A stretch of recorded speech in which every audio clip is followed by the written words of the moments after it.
Hello, good morning students. पिछले class में हम लोगों ने अध्याय 5 यानी कि अध्याय 5 का प्रश्नावली 5.4 का क्वेश्चन नंबर 2 तक पढ़ लिए थे। तो चलिए आज आगे पढ़ते हैं। तो आगे है हम लोगों का क्वेश्चन नंबर 3। तो क्वेश्चन नंबर 3 है, दिए गए चित्र में पी क्यू बराबर पी आर यानी कि P Q is equal to P R है तथा ओ वृत्त का केंद्र है, तो त्रिभुज पी क्यू आर के तीनों कोण का माप ज्ञात कीजिए। तो यहाँ पर एक चित्र दिया गया है, ये है वृत्त जिसका केंद्र ओ है, जिसमें P Q is equal to P R ये दिया हुआ है तथा ओ वृत्त का केंद्र है। तब क्या हो जाएगा, क्यू ओ आर क्या होगा, वृत्त का व्यास होगा। और ये दोनों यानी कि पी क्यू और पी आर क्या होगा, जीवा होगा। अब ये दोनों बराबर हैं। तो इस स्थिति में हम लोगों को क्या ज्ञात करना है, ये एक त्रिभुज पी क्यू आर के तीनों कोण का मान ज्ञात करना है, अर्थात कोण पी, कोण क्यू और कोण आर का मान ज्ञात करना है। तो चलिए ज्ञात करते हैं त्रिभुज के तीनों कोणों का माप। तो प्रश्नावली 5.4 का क्वेश्चन नंबर 3 का हल। तो इस तरीके से चित्र था जिसमें P Q is equal to P R था और वो वृत्त का केंद्र है। तो क्या हो जाएगा, क्यू ओ आर वृत्त का व्यास होगा और पी क्यू और पी आर क्या होगा, वृत्त की जीवा होगा। तो आइए इसका हल देखते हैं। तो चित्र में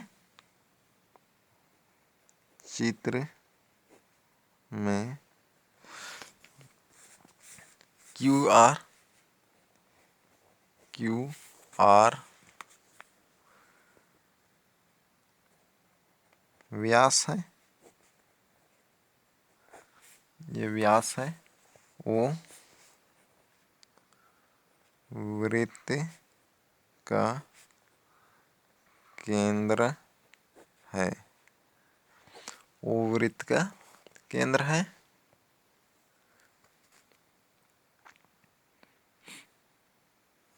इसलिए क्या हो जाएगा, कोण Q P R is equal to 90 degree होगा, क्योंकि क्यू आर क्या है, व्यास है और पी पर कोण बना है, यानी कि ये वृत्त को दो भाग में बांटेगा व्यास। और अर्धवृत्त का कोण क्या होता है, 90 डिग्री होता है। ये हम लोग पहले पढ़ चुके हैं, तो वही से ये आया हुआ है। और चूंकि अर्ध वृत्त का कोण 90 डिग्री होता है, तो ये अर्धवृत्त का कोण है P। तो आइए अब आगे देखते हैं। अब त्रिभुज पी क्यू आर, तो पी क्यू आर में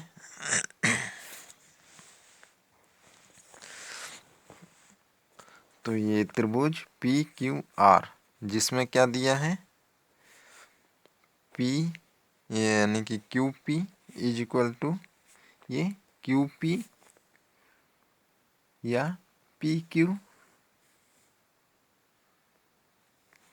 लिख देते हैं। P Q is equal to P R ये दिया गया है ये। तो बराबर भुजाओं के सामने का कोण क्या होता है, बराबर है। तो ये बराबर भुजा है, पी क्यू और पी आर बराबर है, और बराबर भुजाओं के सामने का कोण क्या होता है, बराबर होता है। इसलिए कोण क्यू और कोण आर यानी कि भुजा पी क्यू के सामने का कोण कौन होगा, आर होगा, और पी आर के सामने का कोण क्यू होगा। ये दोनों क्या होंगे, बराबर होते हैं, क्योंकि बराबर भुजा के सामने का कोण बराबर होता है। तो यहाँ पर लिखते हैं उसको, बराबर बराबर भुजाओं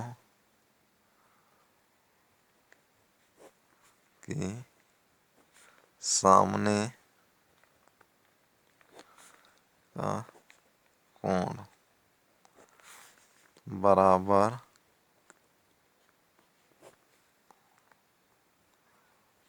होता है। तो बराबर भुजा के सामने का कोण बराबर होता है, इसलिए त्रिभुज पी क्यू आर में, तो यानी कि ये इसी त्रिभुज में पी क्यू आर में क्या हो जाएगा, कोण क्यू इज इक्वल टू कोण आर होगा, यानी कि P Q R is equal to P R Q, ये हो जाएगा।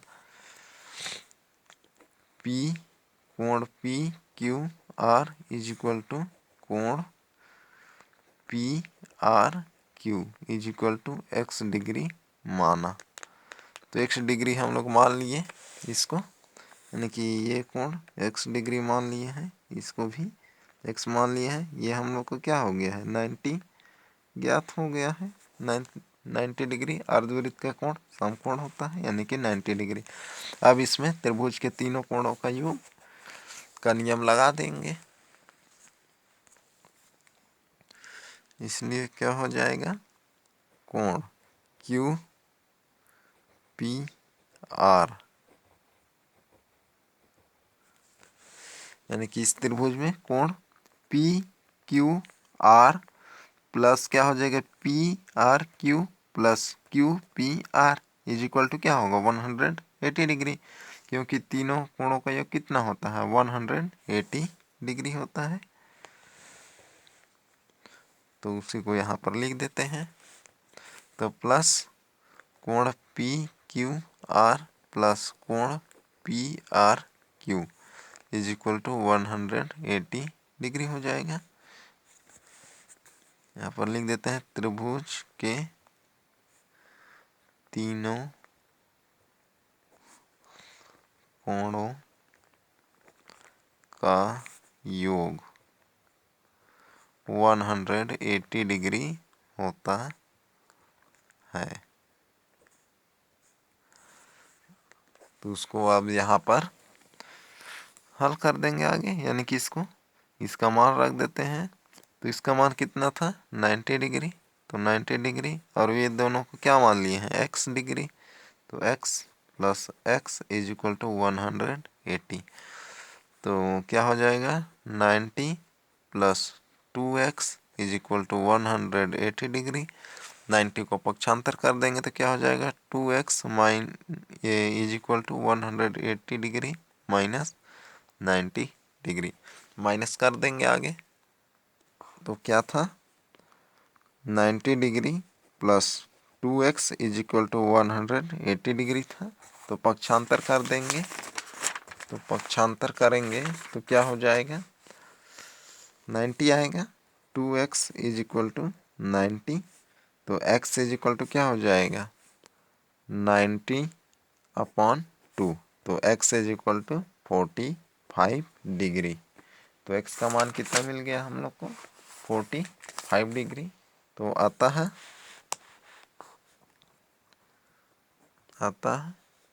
कोण P Q R is equal to P R Q is equal to कितना हो जाएगा, 90 डिग्री हो जाएगा, ये सॉरी 45 डिग्री होगा। तो इसलिए कोण P Q R is equal to 45 तथा कोण P R Q is equal to भी 45 डिग्री हो जाएगा। यही हम लोग का आंसर हो जाएगा, यही हम लोग को ज्ञात करना था। तो इस तरीके से बनाना है, बन जाएगा। तो चलिए अब आगे देखते हैं। आगे है हम लोग का क्वेश्चन नंबर 4। तो क्वेश्चन नंबर 4 है, सामने चित्र में A B is equal to B C तथा कोण A C B is equal to 45 degree. तो ए डी सी का माप ज्ञात कीजिए। तो यहाँ सामने चित्र दिया गया है जिसमें ए बी बराबर बी सी, यानी कि दो भुजा बराबर है, तथा कोण A C B is equal to 65 degree. तो ए डी सी की माप ज्ञात कीजिए। तो ये चित्र है, एक वृत्त है जिसमें क्या दिया है, A B is equal to B C, यानी कि ये दो भुजा, ये भुजा और ये भुजा आपस में बराबर हैं, तो ये दिया गया है। और कोण ए सी बी, यानी कि ये वाला कोण का माप, यहाँ हम लोग को 65 डिग्री दिया है, तो हम लोग को क्या ज्ञात करना है, ए डी सी, ये ज्ञात करना है। तो चलिए ज्ञात करते हैं। यहाँ पर ए सी व्यास नहीं है क्योंकि केंद्र से नहीं गुजरा है, तो त्रिभुज के तीनों अंतःकोणों का योग का नियम यहाँ पर अभी नहीं लगाएंगे। तो चलिए इसका हल देखते हैं, इसको कैसे हल करना है। तो हल नंबर 4, तो इस तरीके से चित्र दिया था जिसमें क्या दिया था, A B is equal to B C, ये बराबर है, और जिसमें ए सी बी, इसका माप हम लोग को दिया था है 65 डिग्री, तो हम लोग को ए डी सी इसका माप यानी कि कोण डी हम लोग को ज्ञात करना है। तो आइए देखते हैं। तो दिया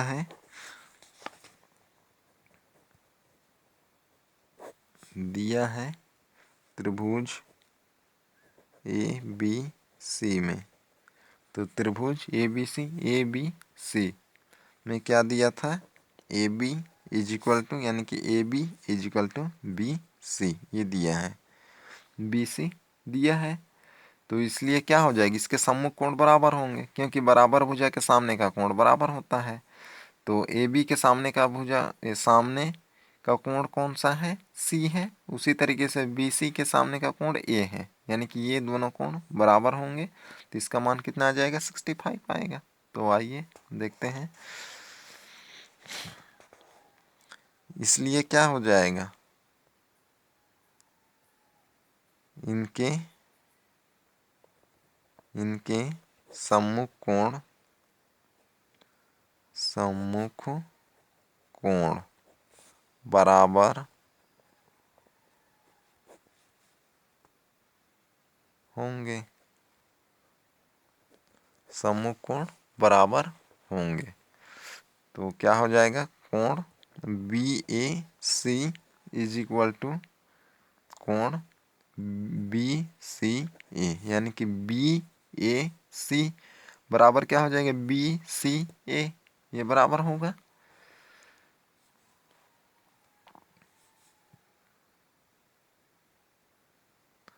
तो इसलिए क्या हो जाएगा, कोण बी ए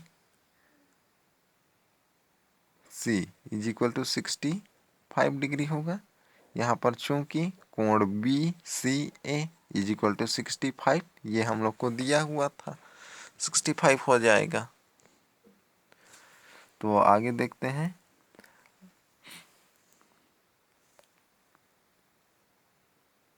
अब इस त्रिभुज में, यानी कि इसी त्रिभुज में त्रिभुज के तीनों अंतःकोणों का नियम लगा देंगे, ये कितना हो जाएगा, 65 ही होगा। तब त्रिभुज इसमें लगा देंगे, ये वाले त्रिभुज में तीनों अंतःकोणों का योग क्या होगा, 180 डिग्री होगा।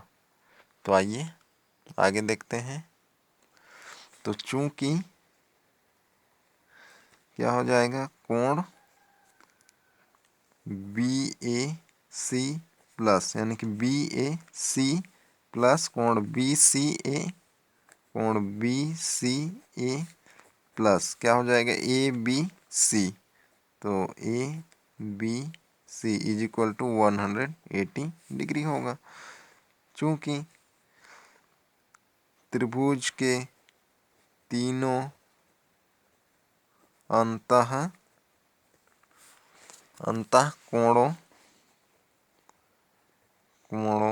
का योग 180 डिग्री होता है। तो यही नियम से आया हुआ है, यानी कि इसी नियम से। तो इसमें रख देते हैं, ये दोनों का माप कितना है, 65, तो रख देते हैं 65 प्लस कोण A B C is equal to 180 degree.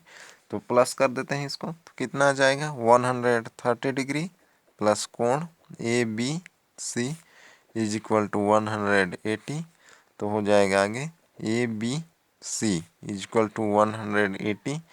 अब इसको क्या कर देंगे उधर पक्षांतर, तो -130 आएगा, माइनस कर देते हैं। तो A B C is equal to कितना आ जाएगा 50 डिग्री, यानी कि ये बी वाले कोण का माप कितना आ गया हम लोग का 50 डिग्री। तो 50 डिग्री हो गया है। अब ये क्या है, ये चक्रीय चतुर्भुज है, क्योंकि ये जो चतुर्भुज है ए बी सी डी किसके अंदर बना है, वृत्त के अंदर बना है। यदि कोई सा भी चतुर्भुज वृत्त के अंदर बने रहता है तो उसको क्या कहते हैं, चक्रीय चतुर्भुज। और चक्रीय चतुर्भुज के सम्मुख कोण क्या होते हैं, परस्पर 180 डिग्री, यानी कि चक्रीय चतुर्भुज के सम्मुख कोणों का योग 180 डिग्री होता है। तो सामने का कोण किसमें, चक्रीय चतुर्भुज में। तो ए बी सी डी क्या है, चक्रीय चतुर्भुज है। तो इसके सम्मुख कोण कौन कौन से होंगे, ए का सम्मुख कोण सी होगा, उसी तरीके से बी का सम्मुख कोण डी होगा, और आपस में सम्मुख कोणों का योग क्या होता है 180 डिग्री होता है। यानी कि कोण ए प्लस कोण सी 180 के बराबर होगा। उसी तरीके से कोण बी और कोण डी भी, यानी कि कोण बी और कोण डी का योग 180 डिग्री होगा। तो आइए आगे देखते हैं। पुनः चतुर्भुज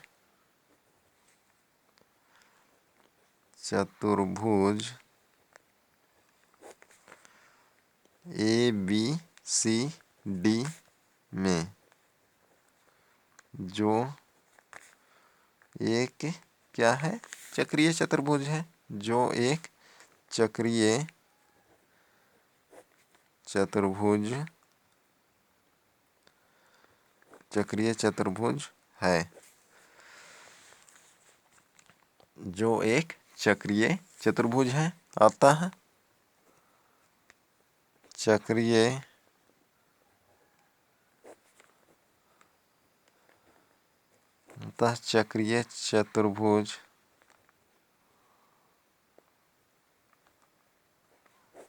चतुर्भुज के सम्मुख कोण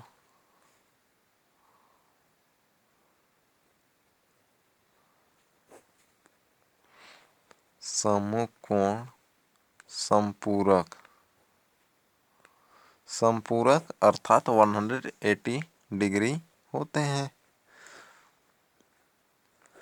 संपूरक अर्थ होता है 180 डिग्री, यानी कि ऐसे दो कोणों का माप या ऐसे कोणों का माप ऐसे कोणों के मापों का योग जिनका योग 180 डिग्री हो संपूरक कोण कहलाते हैं। तो क्या हो जाएगा, कोण ए बी सी प्लस, यानी कि ए बी सी और ए डी सी क्या है, संपूरक कोण होंगे, और वे दोनों कोण तो इसलिए क्या हो जाएगा, इन दोनों कोणों का योग 180 डिग्री होगा। तो उसी को यहाँ पर लिख रहे हैं। तो कोण A D C is equal to 180 degree. तो यहाँ पर ए बी सी का मान पता है कितना है 50 डिग्री, तो 50 रख देते हैं, प्लस कोण A D C is equal to 180, इसको पक्षांतर कर देंगे 50 को, तो A D C is equal to 180 minus 50। तो कोण A D C is equal to कितना हो जाएगा 130 डिग्री। तो ये हो जाएगा हम लोग का आंसर।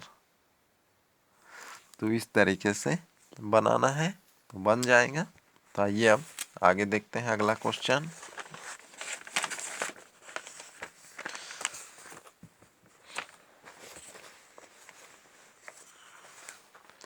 तो अगला जो क्वेश्चन है क्वेश्चन नंबर 5 आप लोग बनाएंगे। तो आगे है हम लोग का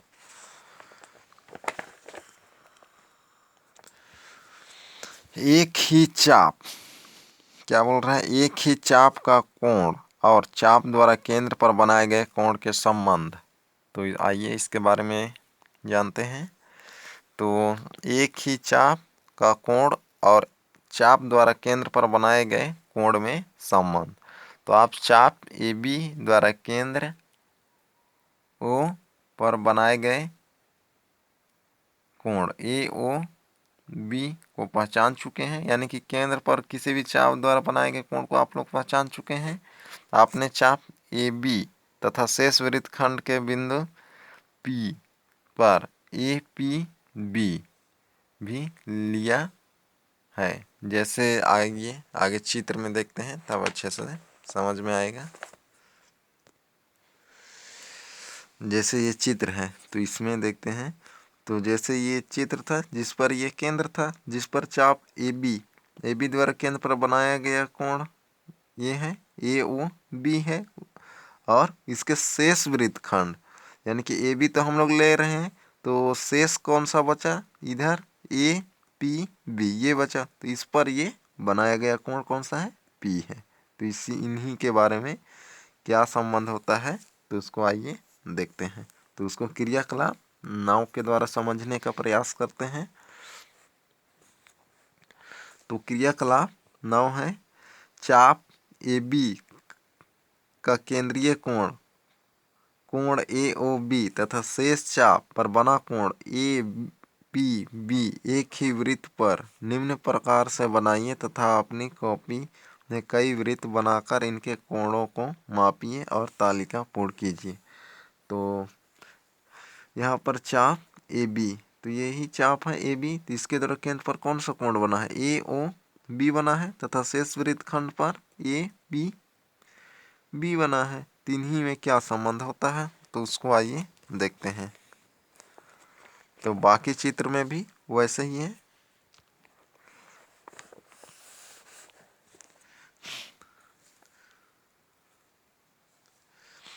तो ये वाला पॉइंट आप लोगों को याद रखना है। तो चाप ए बी का केंद्रीय कोण, तो केंद्रीय कोण अर्थात केंद्र पर बना है किसका, चाप ए बी। तो ये चाप ए बी द्वारा केंद्रीय कोण कौन सा बना है, केंद्रीय कोण ए ओ बी यानी कि केंद्र पर बना है, वो किसके बराबर होता है, आधा यानी कि 1/2 मल्टीप्लाई ए ओ बी, ये सॉरी 2 मल्टीप्लाई शेष चाप पर बना कोण, यानी कि केंद्रीय कोण होता है शेष चाप पर बने गए कोण का 2 गुना होता है। तो उसी को हम लोग क्या लिख सकते हैं, यहाँ पर ये बताया गया है। तो ए ओ बी यानी कि कोण ए ओ बी बराबर 2 कोण ए पी बी, अर्थात वृत्त के केंद्र पर बनाया गया कोण, वृत्त के केंद्र पर बनाया गया कोण कौन सा है, ए ओ बी है, और शेष वृत्तखंड पर बनाया गया कोण कौन सा है, ए पी बी है। तो केंद्र पर बना कोण ये है A O B is equal to 2 into A P B के बराबर होता है, यानी कि वृत्त का केंद्र का कोण शेष वृत्तखंड के कोण के 2 गुने के बराबर होता है। तो ये लिखा गया है A O B is equal to 2 कोण ए पी बी। तो अगर इसको और यहाँ से आगे देखें तो क्या हो जाएगा, इस 2 को इधर पक्षांतर कर देंगे क्या हो जाएगा, 1/2 लग जाएगा, यानी कि शेष वृत्तखंड पर बनाया गया कोण केंद्र पर बने कोण का आधा होता है। तो यानी कि कोण P जो होगा ए पी बी वो केंद्र पर जितना भी कोण बनेगा उसका आधा होगा, और केंद्र पर जो कोण बना है वह जो शेष वृत्तखंड पर बनाएगा कोण के 2 गुना होता है। अर्थात इस चित्र में देखें तो कोण P का मान जो होगा कोण O पर जो भी बनेगा उसका आधा होगा P का मान, और ये जो केंद्र पर यहाँ पर जो भी कोण बनेगा वह शेष यानी कि P के जितना भी कोण रहेगा P का उससे 2 गुना होगा, यानी कि 2 मल्टीप्लाई के बराबर होगा ये।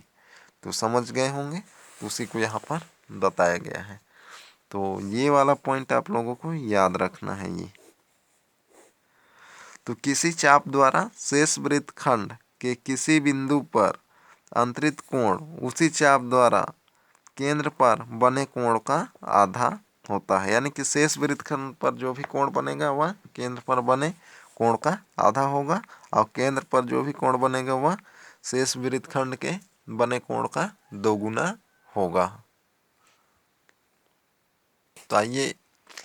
तो आइए एक एग्जाम्पल देखते हैं, तब और अच्छे से समझ में आ जाएगा।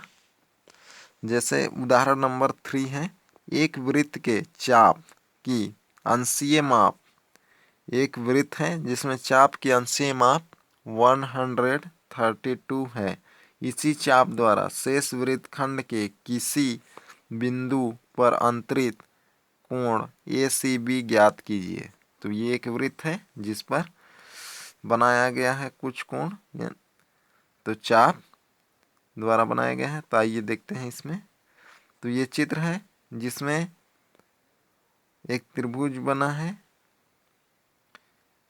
ये सॉरी एक है, इस तरीके से बिंदु दिया गया है AOBC। इस तरीके से 4 बिंदु दिया गया है जिसमें O वृत्त का केंद्र है। तो इसमें चाप AB चाप है, ये इस चाप को लेंगे तो केंद्र पर बनाया गया कोण कौन सा है, ये है O पर, O अर्थात केंद्र है, इस पर 130 डिग्री बना है। तो हम लोग को क्या ज्ञात करना है, शेष वृत्तखंड इधर होगा तो इस पर कौन सा कोण बना है C, तो इसका माप हम लोग को ज्ञात करना है और केंद्र पर बना कोण दिया गया है। तो इससे पहले हम लोग अभी पढ़े हैं क्या होता है, शेष वृत्तखंड किसी भी चाप द्वारा शेष वृत्तखंड पर बनाए गए कोण उसके केंद्र पर बने कोण का आधा होता है। यानी कि केंद्र पर यहाँ दिया है तो इसका माप क्या हो जाएगा, इसके आधे के बराबर होगा। अगर ये दिए रहता और केंद्र का ज्ञात करना रहता कोण हम लोग को, तो क्या होगा, इसका दोगुने के बराबर केंद्र का होता है। तो C क्या होगा, इसका आधा के बराबर होगा। तो आइए देखते हैं। जैसे हल यहाँ पर दिया है कोण AOB इक्वल टू 132 दिया है। तो चूंकि AOB is equal to 2 multiply कोण ACB, तो ये केंद्र पर बनाए गए कोण क्या होता है, शेष वृत्तखंड के बनाए गए कोण के बराबर, यानी कि दोगुने के बराबर होता है। तो AOB किसके बराबर होगा, is equal to 2 multiply ACB के बराबर होगा। तो ये अभी पढ़े हैं हम लोग पीछे। तो या 2 को पक्षांतर कर देंगे तो क्या हो जाएगा, ये नीचे आ जाएगा, यानी कि ACB is equal to half, यानी कि 1/2 इधर आ गया है। तो क्या हो जाएगा, AOB का बटा हो जाएगा, यानी कि भाग दे देंगे 2 से AOB को, तो यहाँ पर भाग दे रहे हैं। तो ACB is equal to AOB का मान दिया था 132 डिग्री, तो इसको 2 से डिवाइड कर दिए तो क्या आ गया, ACB इसका मान आ गया 66 डिग्री। तो इस तरीके से ज्ञात करना है, तो बना लेंगे। यानी कि केंद्र पर जो भी कोण बनेगा वह शेष वृत्तखंड पर बने कोण के दोगुना होता है, और जो शेष वृत्तखंड का कोण केंद्र पर बने कोण का आधा होता है। तो इसका आधा कर दिए हम लोग, तो ये ज्ञात हो गया। अगर ये दिए रहता तो इसका दोगुना करेंगे तो क्या हो जाएगा, केंद्र का कोण ज्ञात कर सकते हैं। तो बाकी जो उदाहरण नंबर 4 आप लोग पढ़ लेंगे। तो आइए देखते हैं आज आप लोगों का होमवर्क क्या रहेगा। तो आप लोगों का होमवर्क रहेगा प्रश्नावली 5.5 का क्वेश्चन नंबर 1। तो इसमें जो चित्र दिया है जिसमें आप x और y का मान ज्ञात करना है, तो ये तीनों क्वेश्चन आप लोगों का होमवर्क में रहेगा। तो यहाँ पर आप लोग ज्ञात करेंगे x y का मान इन तीनों चित्रों में। पहले चित्र में x का मान ज्ञात करना है, दूसरे में भी x का, और तीसरे में x और y दोनों का ज्ञात करना है। तो ये आप लोग ज्ञात करेंगे। तो आज का क्लास यही तक, अगले क्लास में फिर मिलते हैं। Okay bye.